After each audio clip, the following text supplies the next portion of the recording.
Hi, my name's Jonathan, and I'm here to talk to you about Solarbration, a program started by Mrs. Neighbor here at our own Elgin Academy. Solarbration celebrates solar energy.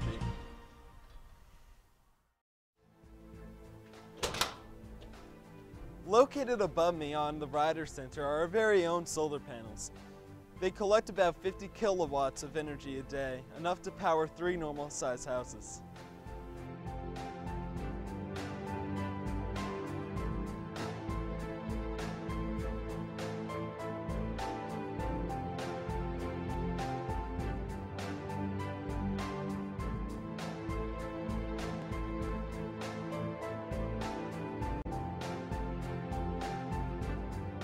Solar panels work when photons emitted by the sun strike silicon panels and knock electrons loose.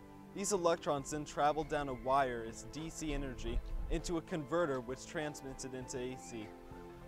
Most households run on AC energy, which is why you need a converter.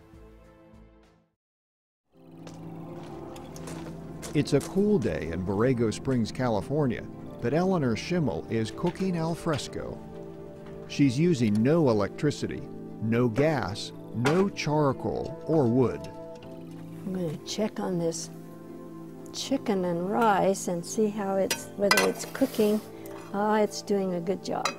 Instead, Eleanor is harnessing the sun to make her meal, as she's done almost daily since the early 80s. As long as there's sunshine, regardless of air temperature, solar stoves can be used to cook everything from meat and fish to grains and greens.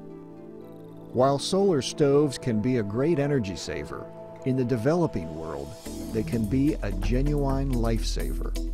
With sunshine, you have an alternative to fire. And that's important for 2.5 billion people to learn about because they're running out of traditional fuels.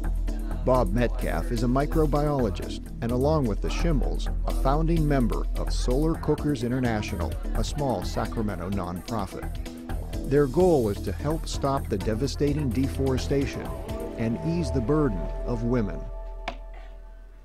They have to walk about 2 to 3 miles or so to collect wood, and then they have to tend the fire. It burns their eyes and chokes their lungs. According to the World Health Organization, this indoor pollution has been linked to the deaths of almost 2 million women and children each year. With help from other aid groups, SCI has already trained more than 30,000 families to cook their traditional foods with the sun. This is good. It's very good. Consistency is good. The texture is fine. No problem. We're all amazed that a cardboard box can cook.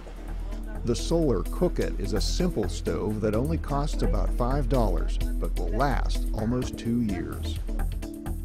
Shiny things direct the sunshine onto a dark pot that then absorbs the sunshine and changes that light energy into heat energy.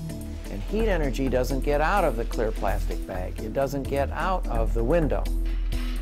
Solar cooking is also being touted as a sustainable way to purify water. 6,000 people a day are going to die of waterborne diseases in developing countries. If you heat water to 65 degrees Celsius, 149 Fahrenheit, you can pasteurize water and make it safe to drink. To determine when this level has been reached, SCI developed a handy wax-based gauge called a WAPI. If the water gets hot enough to melt this wax, the water has reached pasteurization temperatures. From Nepal to Nicaragua, there are similar solar projects underway in nearly every country worldwide, and SCI is striving to get solar stoves into much wider use.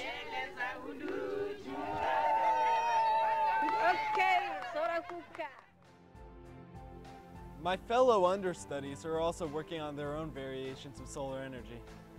Michael Flood is working on a solar cooker. I have made a simple solar cooker with tinfoil around the cardboard and a black piece of paper at the bottom. The tinfoil redirects the sun to the black paper from multiple spots, and the black absorbs the heat from the sun, which melts the chocolate. Demi Purdy explains how solar energy can be used to operate turbines, which can be used to produce clean and efficient energy. Okay, so solar energy is one of the best ways for electricity. Using the solar panel, you can gather the solar energy and use it for electricity. So when the windmill is powered up with the solar energy, it causes the windmill to rotate.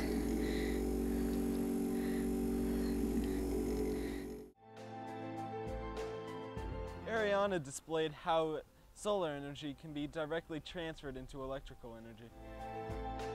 Okay.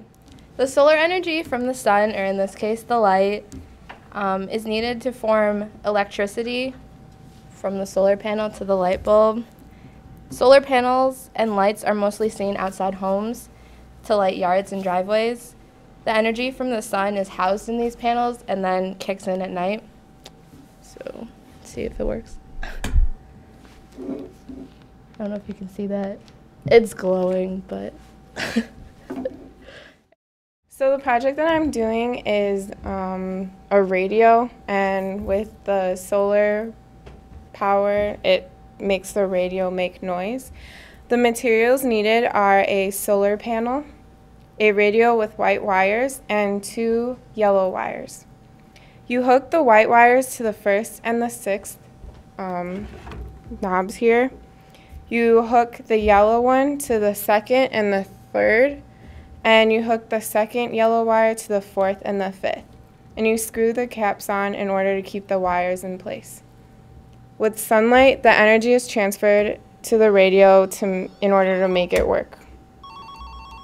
It's already doing it. Okay. And that's my project. Let's now take a look at my fellow colleague, Ellie Johnson's work, who grew tired of using calculators powered on batteries and instead made them solar-based. A cleaner, more efficient, and reliable form of energy that makes the calculators last even longer than batteries.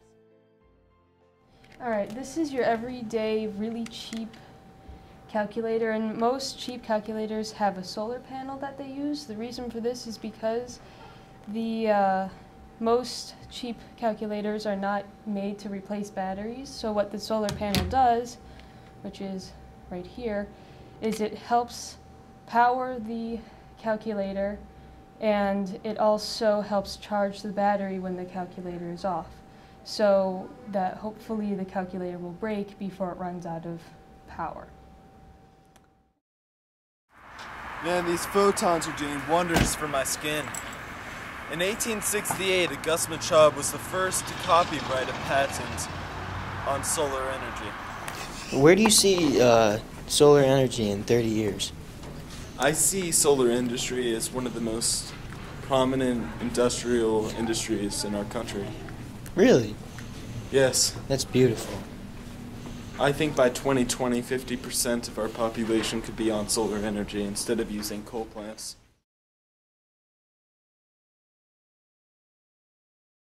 A massive solar field.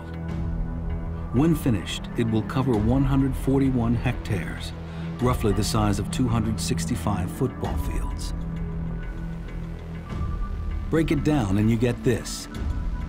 Tons of aluminum framing. Nearly 200,000 specially designed mirror panels, and over 72 kilometers of heat-gathering tubes. These are the building blocks of a simple yet powerful technology. It's called concentrated solar power, or CSP. Say solar power, and most of us think of roof panels, photovoltaic or PV technology. These glass-encased solar cells convert sunlight directly into electricity. Problem is, these solar panels capture just a fraction of the sun's energy, and they're too expensive for large-scale use. Concentrated solar power, on the other hand, doesn't create electricity directly. Instead, it captures and concentrates the rays of the sun to create heat, much the same way we did as children. But in place of the small magnifying glass, Nevada Solar One uses huge parabolic or curved mirrors. When the sun hits the mirrors, it's reflected just here. This is what a parabola does. Every point on the mirror got to one line. And this line is like a magnifying glass. So it's getting really, really hot. The mirrors, it's made of very, very clean glass. There is no iron in it. So if you compare this glass with your window, the amount of light that can get in is 100 times more than a window. So it goes to the silver surface and it's reflected. That's why they are so efficient. These mirrors focus the sun's rays more than 70 times their normal intensity onto a single focal point, a long cylinder filled with synthetic oil called a receiver tube. The liquid travels through rows of mirrors and gathers more and more heat until it reaches temperatures of nearly 400 degrees Celsius. The hot tube then passes through a heat exchanger where water is turned into steam. Finally, like any traditional power plant, the steam drives a turbine to produce electricity. I hope after this presentation you'll consider making the change to solar energy in an attempt to make our environment a cleaner and better place.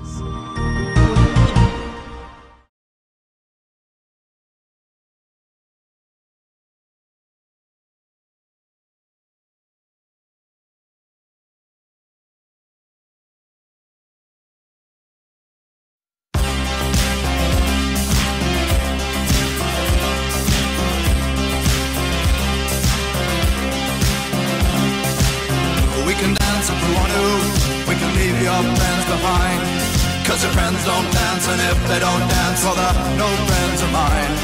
The sun is the mother of us all. And we can act like we come from out of this energy to help keep our environment clean. And yeah. Call me Bill Nye, the science guy. Solar City kids, Solar City kids. Panels, panels everywhere, you know what it is. It's a beautiful day. For what? For solar energy. so they will never find. And we can act like we come from out of this world, leave the real one far behind.